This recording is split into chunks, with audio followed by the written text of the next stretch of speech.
Halo, kita bertemu kembali di pelajaran prakarya di kelas 7. Materi kita kali ini adalah budidaya tanaman sayur. Tujuan pembelajaran kita adalah menyatakan pendapat tentang keragaman jenis tanaman sayur yang ada di Indonesia, mengetahui aneka jenis tanaman sayur beserta manfaatnya bagi kehidupan manusia, mengetahui tahapan budidaya berbagai jenis tanaman sayur beserta sarana dan teknik yang digunakan, merancang kegiatan budidaya tanaman sayur dengan berbagai media yang ada di lingkungan sekitar. Perhatikan gambar di bawah ini. Pertanyaan, apakah kalian suka makan sayur? Apakah sayur yang menjadi kesukaanmu? Berikut ada gambar, aku suka sayur. Dan gambar yang kedua, menyatakan tidak suka sayur. Termasuk yang manakah kamu?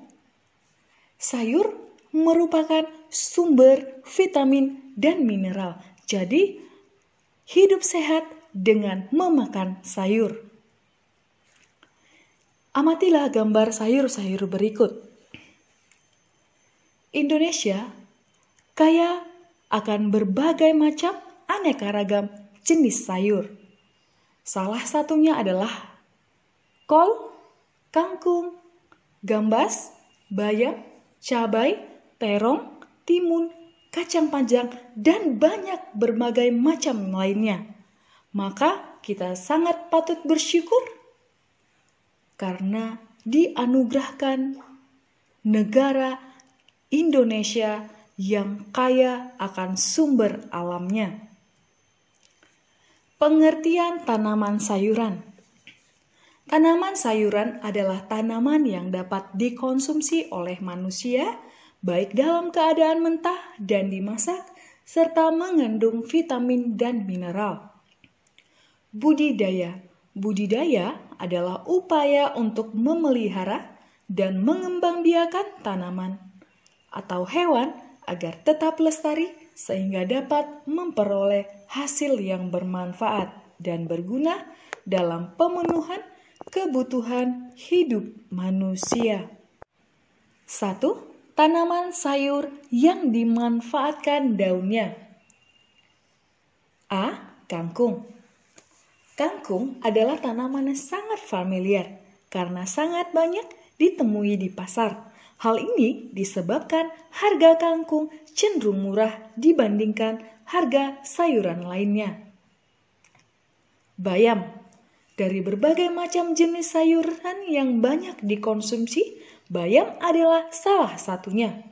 Tanaman ini dikenal sebagai sumber zat besi yang penting. Kandungan zat besi dalam bayam relatif lebih tinggi daripada sayuran daun lain. Zat besi berguna bagi penderita anemia untuk pembentukan sel darah merah. Tanaman bayam dibedakan menjadi 2 jenis berikut. 1. Bayam liar. Mempunyai ciri utama warna batang yang merah dengan daun yang kaku. 2. Bayam budidaya. Mempunyai warna batang kemerah-merahan atau hijau keputih-putihan serta bunga yang keluar dari ketiak cabang dan berdaun lebar.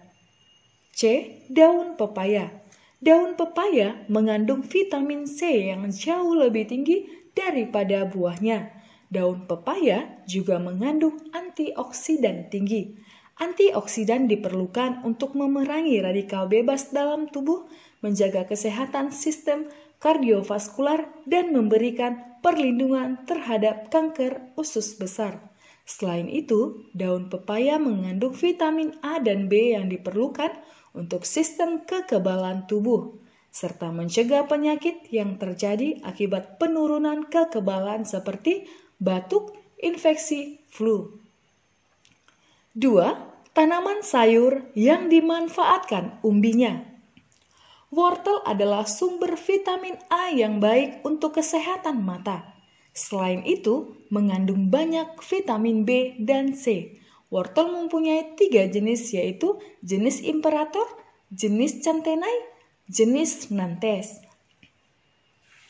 3. Tanaman sayur yang dimanfaatkan buahnya. Tomat. Tomat merupakan jenis sayur buah yang banyak digunakan sebagai bahan pelengkap masakan. Rasa asam pada tomat dapat menambah cita rasa makanan menjadi lebih segar. B. Terong. Terong mengandung serat dan karbohidrat yang rendah, sehingga bermanfaat untuk mengatur gula darah dan mengontrol penyerapan glukosa dalam tubuh. C. Pare. Pare bermanfaat untuk mencegah kanker payudara. Menurunkan gula darah. Di dalam pare terkandung serat dan vitamin C yang berfungsi untuk menjaga kecantikan kulit. Kita masuk ke B, pengembangan komoditas tanaman sayur. Pada tahun 2015, Direktorat Hortikultura mengembangkan 7 komoditas sayuran, yaitu bawang merah, cabai rawit merah, jamur, kentang, sayur daun, dan bawang putih. Pengembangan tanaman sayuran ini sesuai dengan Peraturan Menteri Pertanian Permentan nomor 50/Permentan/OT 140/8/2012. Adapun strategi pengembangan komoditas ditempuh melalui 7 kegiatan berikut. 1. Pengembangan kawasan. 2. Registrasi kebun. 3. Sekolah lapang. 4. Penanganan pasca panen. 5. Sekolah lapang good handling praktik. 6. Pengembangan kelembagaan dan kemitraan. 7. Permasyarakatan produk bermutu pameran. Kita masuk ke 2. Tahapan budidaya tanaman sayur. A. Sarana budidaya tanaman sayur. Hal utama yang dibutuhkan dalam budidaya ini adalah lahan untuk menanam.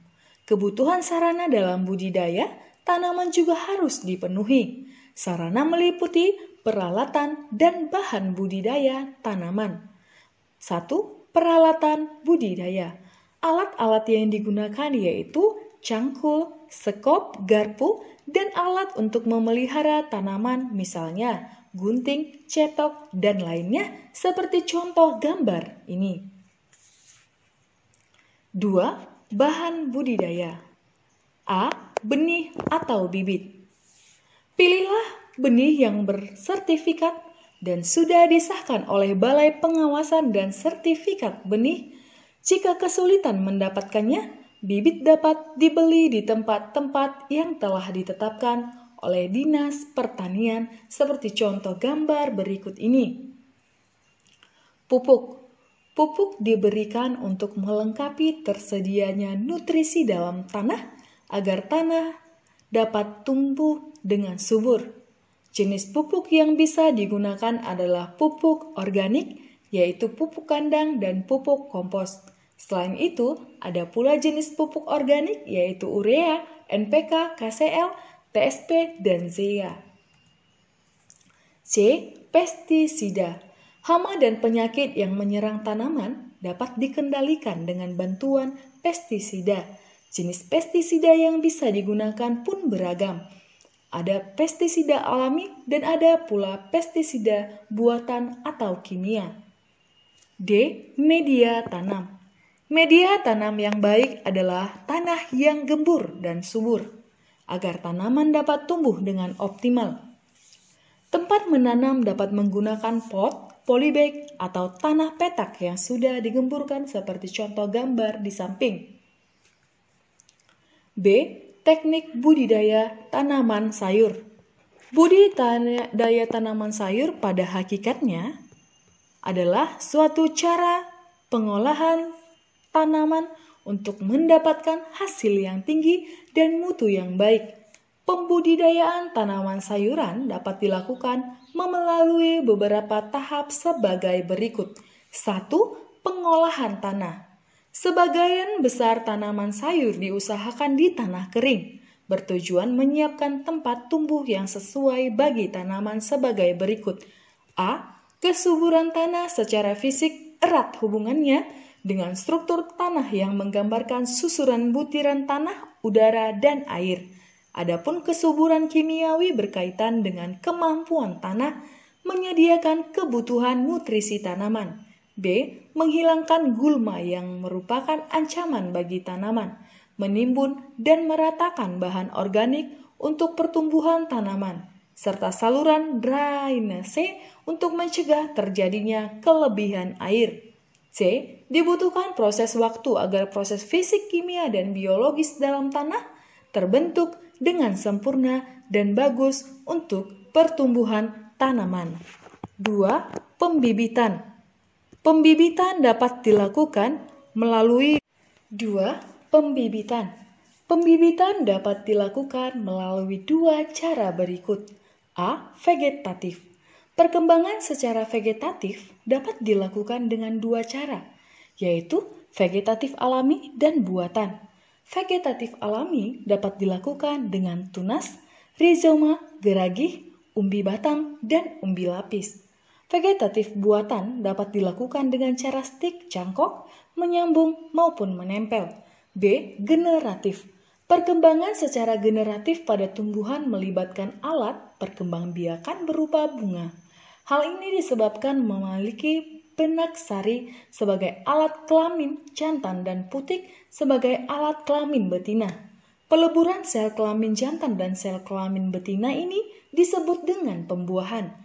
Pembuahan menghasilkan biji yang dapat tumbuh menjadi tumbuhan baru. 3. Penanaman.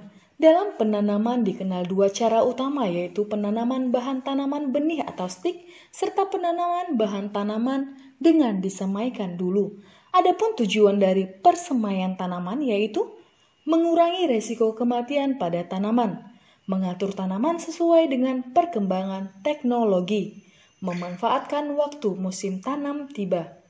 Hal-hal yang perlu mendapat pertimbangan pada penanaman tanaman sayur adalah sebagai berikut. Penanaman di awal musim hujan dan lahan kering tanpa irigasi dan cuaca cukup panas. B. Penanaman dengan jarak atau baris teratur akan lebih baik. C. Penanaman dilakukan secara tunggal, terutama bagi tanaman yang tidak tahan cahaya matahari. D. Penanaman ganda dapat dilakukan pada tanaman yang memerlukan naungan atau beradaptasi terhadap sinar matahari tidak langsung. E. Populasi tanaman erat hubungannya dengan hasil yang dipengaruhi oleh terjadinya persaingan antara tanaman dan kesuburan tanah. 4. Pemeliharaan tanaman. Adapun tindakan pemeliharaan tanaman sayur yang dapat dilakukan adalah sebagai berikut. A. Bibit yang mudah layu perlu penyesuaian waktu tanam agar tidak mendapat sinar matahari lebih. B. Penyiangan yang intensif dapat menekan populasi dan mengurangi kesempatan tumbuhnya gulma. C. Penimbunan dan pengemburan dilakukan untuk memperbaiki sifat tanah tempat tumbuhnya gulma. Perbaikan saluran drainase untuk mencegah terjadinya genangan atau kelebihan air yang dapat mengganggu pertumbuhan tanaman. E. Pemberian mulsa untuk mengurangi evaporasi atau penguapan air tanah dan dapat menaikkan hasil panen sebesar 35%. F. Pemangkasan bunga bertujuan mencegah perubahan fase vegetatif ke generatif yang memerlukan energi sehingga kandungan bahan berkhasiat sebagai sumber energi tidak berkurang.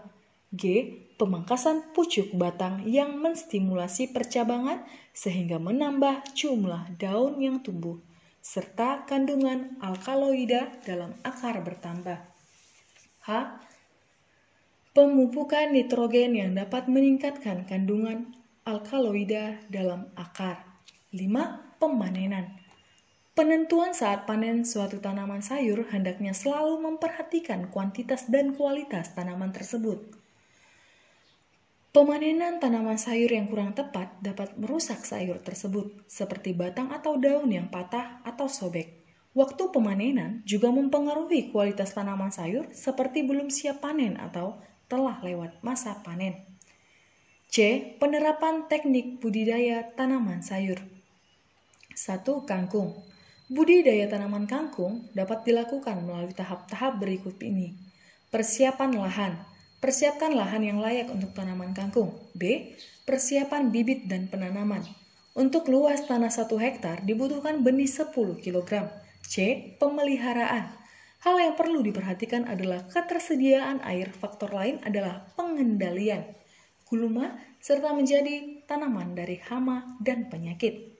D. Pemanenan. Pemanenan dilakukan setelah tanaman berusia kira-kira 25 hari setelah tanam. E. Penanganan pasca panen dilakukan untuk menjaga kesegaran kangkung sebelum diperdagangkan. 2. Wortel.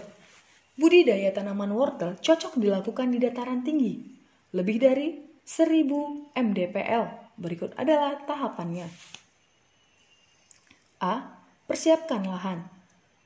B. Persiapkan bibit dan penanaman, buatlah larikan pada permukaan bedengan untuk menaburkan benih. C. Pemeliharaan. Pemupukan diberikan setelah tanaman berumur 1 bulan. Gunakan pupuk kompos atau kandang. D. Pemanenan. Dilakukan setelah 3 bulan sejak tanam dengan cara dicabut. E. Penanganan pasca panen. Pilih wortel yang baik dengan memisahkannya dari yang rusak atau cacat. Simpan dengan suhu dingin, diiringi ventilasi baik. 3. Bayam. Tanaman bayam dapat tumbuh pada saat musim hujan maupun musim kemarau, dengan membutuhkan cukup banyak air. Adapun cara budidaya tanaman ini meliputi A. Penyiapan lahan. Persiapkan lahan yang layak untuk tanaman ini. B. Pembibitan dan penanaman. Benih bayam diperbanyak melalui biji. Biji yang kering lantas dirontokkan dan langsung disebar pada lahan. C. Pemeliharaan. Disiram dengan cukup air, penyiangan, dan pemupukan serta pengendalian hama dan penyakit. D. Pemanenan. Bayam petik dapat dipanen berkali-kali setelah 1 sampai 1,5 bulan tanam. E. Penanganan pasca panen. Bayam yang telah dipanen harus diletakkan di tempat yang teduh dan tidak terkena sinar matahari langsung agar daun tidak layu. Setelah itu dilakukan penyortiran untuk memisahkan bayam rusak dan bayam yang tidak. Tomat. A. Persiapan lahan. Meliputi pembajakan dan penggauran tanah. B. Pembibitan dan penanaman. Menyiapkan media semai dengan komposisi 20 liter tanah, 10 liter pupuk kandang, dan 150 gram NPK halus. C. Pemeliharaan tanaman. Tahap ini meliputi penyulaman, perempelan dan pengikatan tanaman, sanitasi lahan dan pengairan, pemupukan, dan lain-lain. D. Pemanenan. Buah tomat dapat dipanen pada umur 66 hingga 75 hari dengan cara dipetik. 5. Terong. A. Persiapan lahan. Meliputi pembajakan dan penggaruan tanah. B. Pembibitan dan penanaman. Membutuhkan rumah atau sungkup untuk bibit muda dengan 20 liter tanah, 10 liter pupuk kandang, dan 150 gram NPK halus. C. Pemeliharaan tanaman. Pemeliharaan meliputi penyulaman, perempelan dan pengikatan tanaman, sanitasi lahan dan pengairan, pemupukan susulan, serta pengendalian hama. D. Pemanenan. Buah terong dapat dipanen saat berumur 55 hari. Buah yang dipanen adalah buah muda yang warnanya buah belu pudar. Agar tetap